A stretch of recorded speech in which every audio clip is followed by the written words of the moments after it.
వరంగల్ ఉమ్మడి జిల్లాలో విష జ్వరాలు విలయ తాండవం చేస్తున్నాయి. ప్రజల్లో వణుకు పుట్టిస్తున్నాయి. డెంగ్యూ, మలేరియా జ్వరాలు విజృంభిస్తున్నాయి. ఇప్పటికే ఒకరు డెంగ్యూతో మరణించడం ఆందోళనకు గురిచేస్తోంది.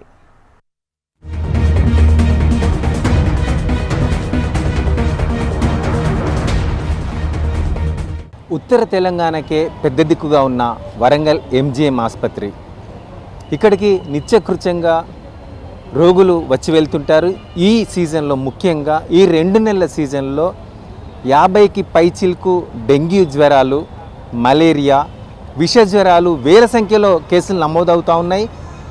ఒక ఎంజీఎంలోనే ఇంత పరిస్థితి సివియర్గా ఉంటే వరంగల్ ఉమ్మడి జిల్లా వ్యాప్తంగా చూస్తే ప్రతి మండలంలో ప్రతి నియోజకవర్గంలో విచ్చలవిడిగా జ్వరాలనే కేసులు అనేటివి నమోదవుతున్న పరిస్థితి ఉంది. డెంగ్యూ కేసెస్ ఎక్కువగా రావడం, ఒక మహిళ డెంగ్యూతో చనిపోవడం, చాలా పరిస్థితి విషమం అనేది కనిపిస్తూ ఉంది. అధికారులు తక్షణమే మేల్కొని ఈ దోమల నివారణ చేపట్టి ఈ డెంగ్యూ, మలేరియా, ఈ విష జ్వరాలను కంట్రోల్ చేయలేకపోతే మాత్రం చాలామంది మరణం అనేది సంభవించే ప్రమాదం ఉంది. చూద్దాం ఒకసారి. ఎంజీఎంలో ఉన్నాం మనం ప్రస్తుతం. ఇక్కడ పరిస్థితి ఎలా ఉందో ఒకసారి మనం ప్రత్యక్షంగా అధికారులకు చూపించే ప్రయత్నం చేద్దాం.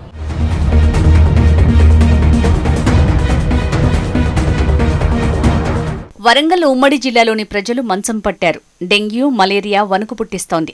ప్రతి నోట ప్రతి ఇంట జ్వరం మాటే వినపడుతోంది. రోగులతో ఆస్పత్రులు కిక్కిరిసిపోతున్నాయి.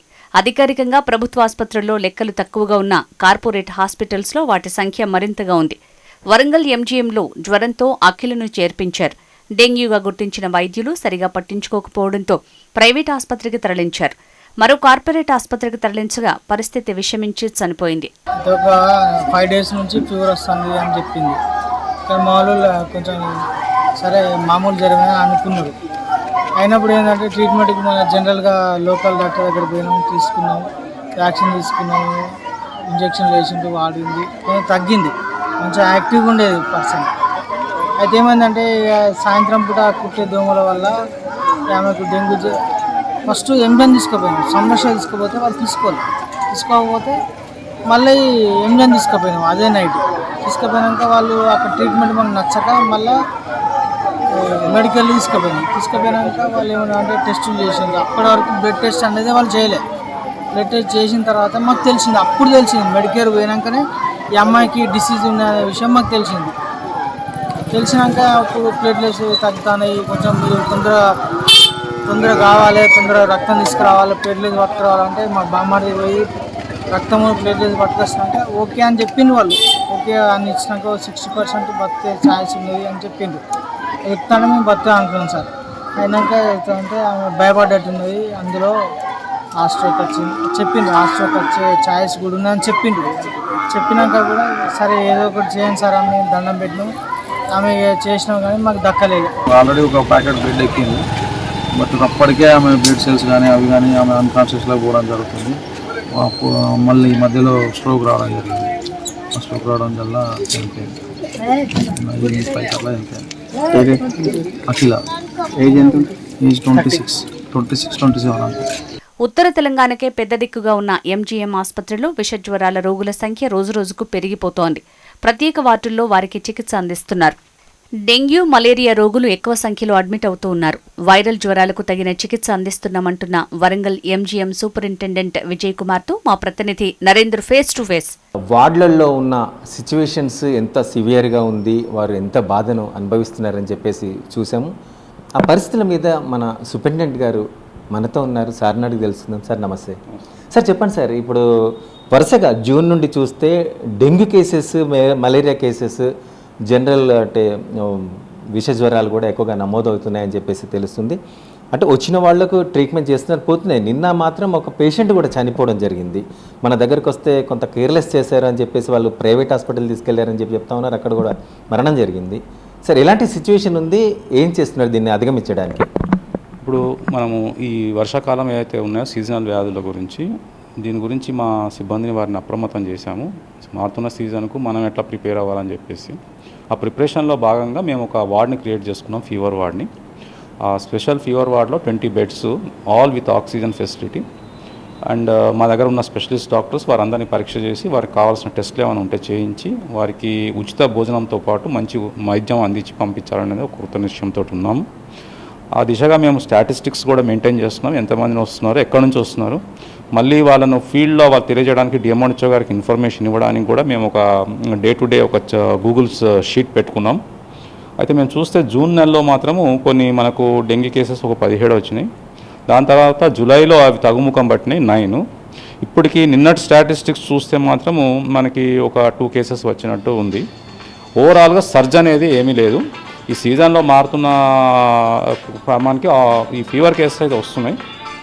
అవి కూడా నాన్ స్పెసిఫిక్ ఉంటున్నాయి. ఫర్ ఎగ్జాంపుల్ చికెన్ గున్యా లేవు, మలేరియా ఒకటే ఉంది, టైఫాయిడ్ ఏం లేదు, ఇంకా కొన్ని నాన్ స్పెసిఫిక్ ఫీవర్స్ వస్తున్నాయి.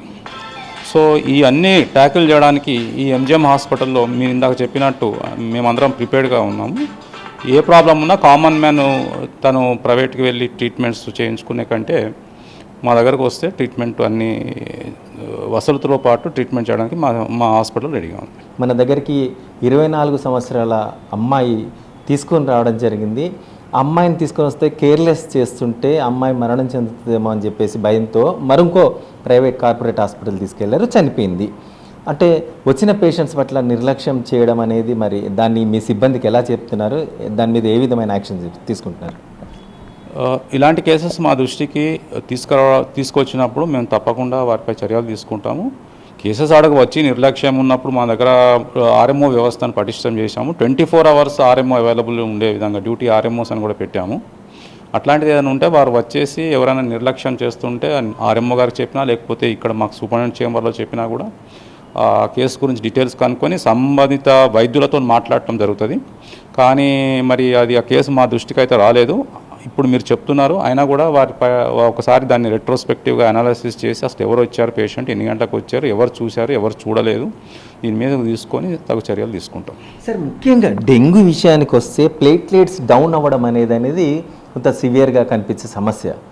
బయటికి వెళ్తే బయట హాస్పిటల్స్లో తగ్గుతున్నాయని చెప్పి బెదిరించి మరి డబ్బులు వసూలు చేసే ప్రయత్నాలు ఎక్కువగా జరుగుతూ ఉన్నాయి. దానికి 70-80 వేలు కూడా ఖర్చు అవుతున్నాయి. అది సామాన్య మౌనికి మన వాళ్ళకి అసలు అది సాధ్యం కాని విషయం. ఇక్కడ మన ప్లేట్లెట్స్ ఎక్కించే విషయంలో వీటిని ఏ విధంగా సన్నద్ధం చేసి ఉంచారు? ఇందాక చెప్పినట్టు నేను చెప్తున్నాను, ప్రజలు ఎవరు భయభ్రాంతులు చెందకుండా స్టార్టింగ్ స్టేజ్లోనే మీరు ఎక్కడైనా ప్రాథమికంగా తీసుకున్నా తదనంతరం ఎంజిఎం హాస్పిటల్కి వస్తే మా దగ్గర నిపుణులు ఉన్నారు, వారు చూస్తారు.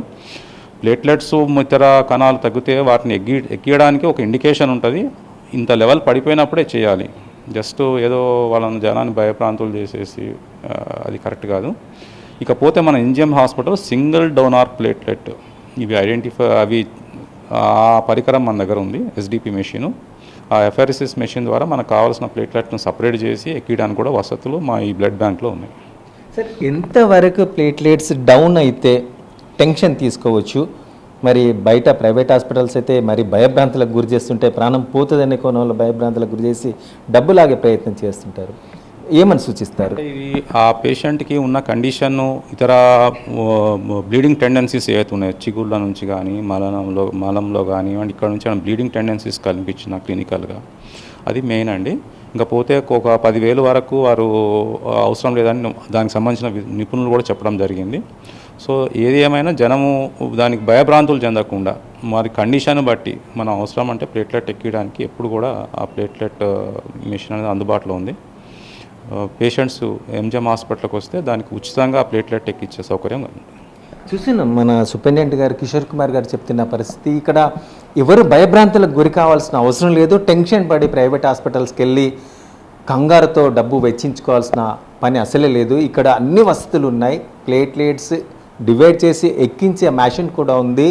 ఎవరు కంగారు చెందాల్సిన అవసరం లేదు. ఎందరు వచ్చినా వారందరికీ ట్రీట్మెంట్ చేసేందుకు సన్నద్ధం చేసి మేము వైద్యం చేయడానికి సిద్ధంగా ఉన్నామని చెప్తున్న పరిస్థితి. కాబట్టి ఎవరు భయభ్రాంతులకు గురి కాకుండా నేరుగా ఉచిత వైద్యం కోసం ఎంజిఎంని విజిట్ చేయాలని కోరుతున్న పరిస్థితి. వర్షాకాలంలో వ్యాధులపై అప్రమత్తంగా ఉండాలని వైద్యులు సూచిస్తున్నారు.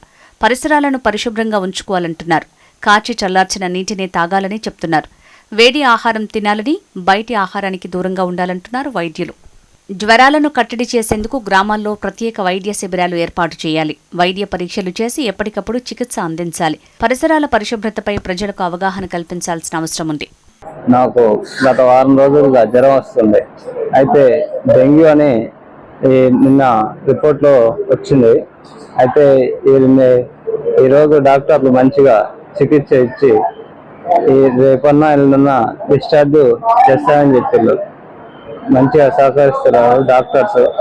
మంచిగా ట్రీట్మెంట్ కూడా చాలా మంచిగా ఉంది. గవర్నమెంట్ హాస్పిటల్ బాగా చూస్తున్నారు డాక్టర్లు. కానీ నేను 6 రోజులు అవుతుంది. అయితే మంచిగా ఉంది ట్రీట్మెంట్. డాక్టర్లు కూడా మంచిగా చూస్తున్నారు. ట్రీట్మెంట్ బాగుంది. డెంగ్యూ అనేది చాలా ప్రమాదకరమైన వ్యాధి. అప్పుడప్పుడు చాలా ప్రాణం మీద కూడా వచ్చే అవకాశం ఉంటుంది. డెంగ్యూ జ్వరం రావడం వల్ల బాగా విపరీతమైన జ్వరం, తలనొప్పి, ఒళ్ళు నొప్పులు, శరీరం దద్దులు రావడం. సో అప్పుడప్పుడు